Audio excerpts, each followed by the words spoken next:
But I'd really like you to start to talk a little bit about where Facebook is headed. I mean, 1.3 billion users, that's a big number.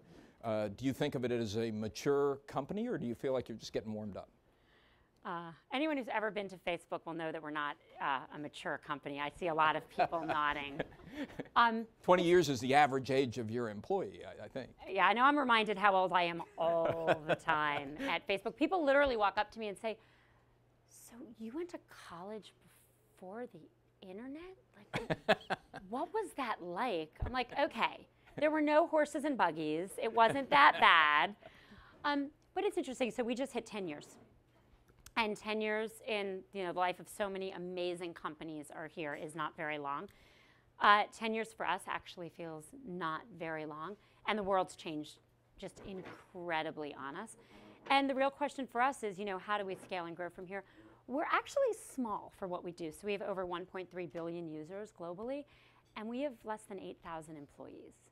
And so I think in many ways we're still playing catch up, and we're at a subscale internally trying to serve what we think is a scale, but the growth continues, and it's up to us to try to grow and achieve some of the things so many of the amazing people in this room have achieved, which are, P&G and Bank of America and, lasting brands and companies. We're not there yet, and we have a lot to learn to get there. You're doing it in a world that is changing very, very rapidly. Yes. How do you keep up with the pace of change?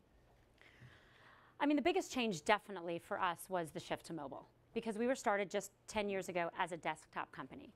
And as Mark has said, had we been started just a few years later, we would have been started as a mobile company. And the shift to mobile is the fastest adoption of a communication technology we've ever seen.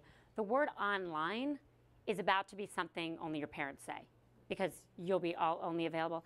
I saw data that said that 79% of Americans will only put down their cell phones for 2 hours a day.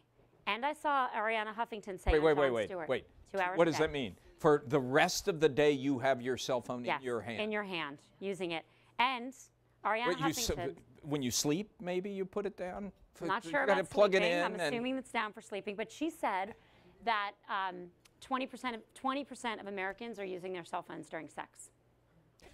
No, I'm not saying it's true. But I'm just saying. My previous job before this one was a social science research center, the Pew Research Center. We did not research that particular issue. I'm not sure where Arianna's getting getting her data. But no matter how you look at it, an enormous percentage of us have our cell phones on all the time. And for Facebook, that was a really dramatic shift because we were built as a desktop company. And you go back 2.5 years ago, at the period we were trying to go public. Some of our investors are here tonight, and they may remember this. I mean, I'm sure that dip has long gone from your memory. But the shift was happening, and was happening faster than we ever thought, and it's continuing to happen faster than we ever thought. It's not slowing down at all. It's not slowing down. So last year was the first year the lines crossed, and the average American watched 4.5 hours of TV a day and spent 5.25 hours on digital, largely driven by mobile, and it's almost 6 hours today. And so it's massively accelerating, and with that comes some really big changes. Such as? Such as personalization. The thing about your mobile phone is it delivers a personal experience. Yours is different from mine, is different from Wenda's, is different from Lisa's. It's different. And for us, again, we had to rebuild our products, but I think it has been a good transition once we got there through Facebook. We get 1 in 7 minutes on the desktop. We now get over 1 in 5 minutes on a mobile phone.